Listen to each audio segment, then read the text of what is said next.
Hello and welcome to Walk With Me, the podcast. I am your host, Bédard, and today I'll invite you to embark on the journey that is as simple as it is profound, the act of walking together. Now, the name Walk With Me is intentional, me is my initials, Marie-Ève, but it also stands for me as in each one of us. So this podcast is a place where I want us to explore life, death, everything in between and beyond.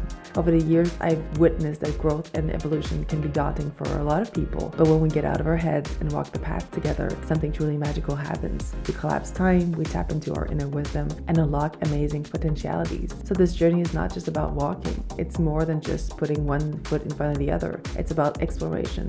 It's about the deep connections we form with ourselves, with others, and with the world around us as we move through life. So together, we'll dive into the discoveries of science, the teachings of the heart, and the revelations of the soul. From the frequency of the Black Forest and Germany where I live, I'll be added some sacred feminine wisdom and collective consciousness. We'll explore how everything shapes our lives and our path. So lace up your shoes and let's walk together on this path of growth and evolution.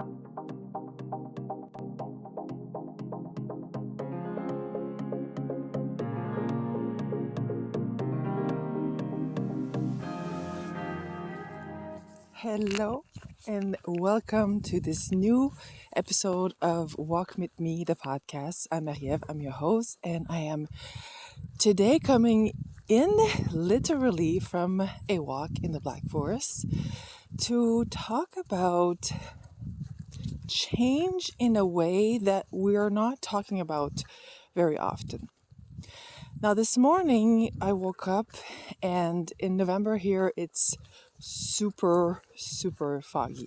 I was even saying to my husband last week, like at the beginning we were like the 8th or the 9th of November and we still had this beautiful fall weather with the big sun and everything, and I was like, oh, that's actually not very common for this time of year. And I even made a few posts on social media, and one of my friends who lived not so far from where I live right now, like 30 years ago, she commented that I had a picture of the valley where I live with the house and the fog in the background in the forest, in the mountains, and she commented that it was actually so typical of this region, and it's true. And this morning, so I love fog. I really love fog. And I think that up until this morning, I didn't realize why I love fog this much. What's the feeling it triggers inside of me that makes me feel even more calm and more cozy and more invited within?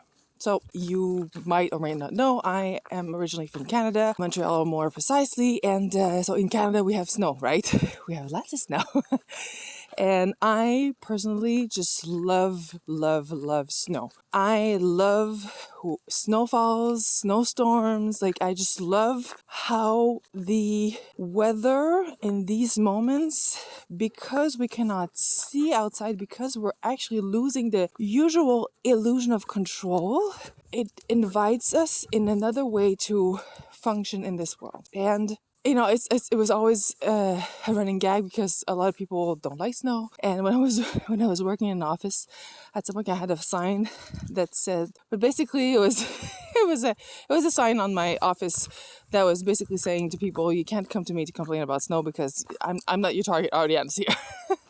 So I love snow. And the thing is, I love power outages, everything that has to do with sort of getting cut from the outside world and the return within our house cocoon, And this morning I was looking out the window and it was so foggy that it looked like it was a snowstorm.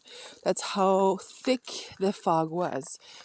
And I mentioned that to my husband, who really loves snow and he really loves fog too. And I told him I didn't realize up until now how much when I look outside and I see fog, it actually triggers the same warm feelings inside of me as when I look outside and I see a snowstorm. And he looked back at me and he's like, I actually never realized it for me either, but now that you're mentioning it, I feel the same way, So as I got dressed this morning and I wanted to go outside to go for a longer walk with Nanook, who's our eldest dog. She's now 14 and a half years old, and she currently has 3 tumors that are growing at a relatively fast pace. And one of the tumors is inoperable, So we kind of are in what I would sort of call limbo as to we don't know how much time she has with us still. We don't know how it's going to go either, because the tumors are growing in a place where it's impairing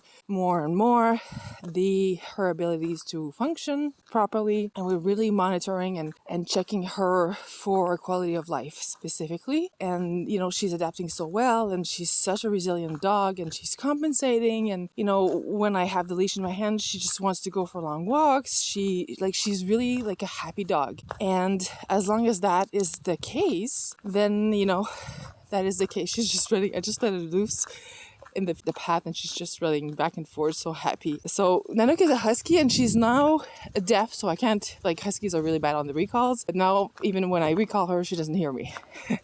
So I make sure that, which is not a big hurdle here, because we live literally in the woods with paths everywhere. And while there's some paths that are more touristic, some of the paths are just, you have to live there to know that they're there. So I bring her on paths that she can run freely and enjoy herself. So coming back to the fog. The fog always reminds me of the cycle of change and what it truly means to have courage to walk through change, to embrace change. Whether it's change that we are leading by our choices, or change that happened to us, like the loss of a loved one, or, the end of a relationship that it wasn't our decision, all of these types of change. And a lot of people are saying you have to learn how to live with the discomfort and to walk with the discomfort and with the fears and it's interesting because it implies that when we're not in a season of change, that we are comfortable. And in a way we are, but we're comfortable. It's not because there's no discomfort.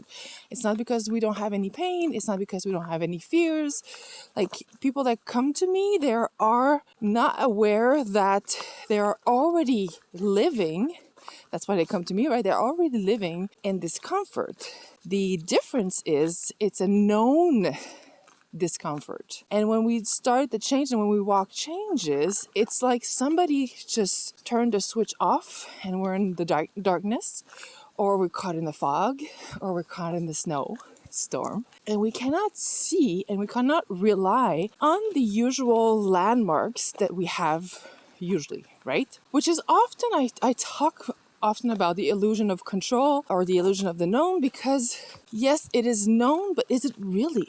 Yes, we have some control, but do we really? Because the only place that we really have truly control is within ourselves. It's our actions, it's our thoughts, it's our own, excuse my language, shit. But we don't have control over things that are happening outside of us, other than in the relationship, in the exchange that we have with events or people or things around us. So when we are faced with change, the discomfort changes. So it's not because there was no discomfort before, but the discomfort now changes from a known discomfort, a comfortable discomfort in some way, to a uncomfortable discomfort.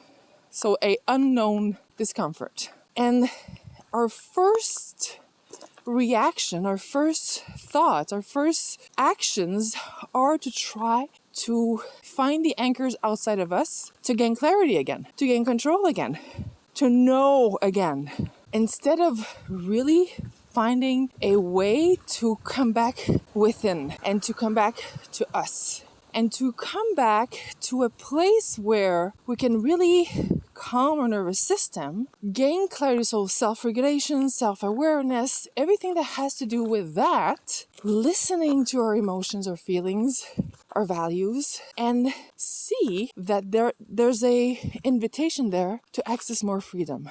Because there's an invitation there to gain more clarity in the way that we move into this life that is not influenced by the external circumstances. There is more freedom in the unknown discomfort than there is in the known discomfort, because we are temporarily cut off the external known influences that we have in our lives. So that's why I talk more and more. There's something coming where we really acknowledge this and really look at change through another lens that allows us to really gain more agency, to feel more empowered in our choices going forward. And because it's not if, when the fog lifts, when the light comes back, when the snowstorm stops, we know which way we want to go, led from within, not from outside. I'm sending you so much love from here in the Black Forest. Don't forget to comment, like, share the episode, subscribe to the podcast on your favorite platform. It really goes a long way helping us creators to be known and to be shared and to actually get into the ears and hearts of the people that are craving these conversations. Sending you so much love. I see you. I feel you. Take care. Thank you for being part of today's episode and walking with me. As the seasons of life shift, we hold the power to navigate our path with courage, intuition, and wisdom, and embrace change with an open heart, for within it lies the potential for remarkable growth and evolution. If this conversation resonated with you, please subscribe on your favorite platform, leave a heartfelt review, and share it on social media. If you know someone who would benefit from this episode, I'd be honored if you shared it with them. You can stay connected with me on social media, where I continue to share insights and inspiration. And for a deeper connection, you can join my Telegram community for exclusive content and real-time conversation. You'll find the link in the show notes. Until our next encounter, keep exploring, embracing change, and finding joy in every moment. And remember, you can always come back here and walk with me.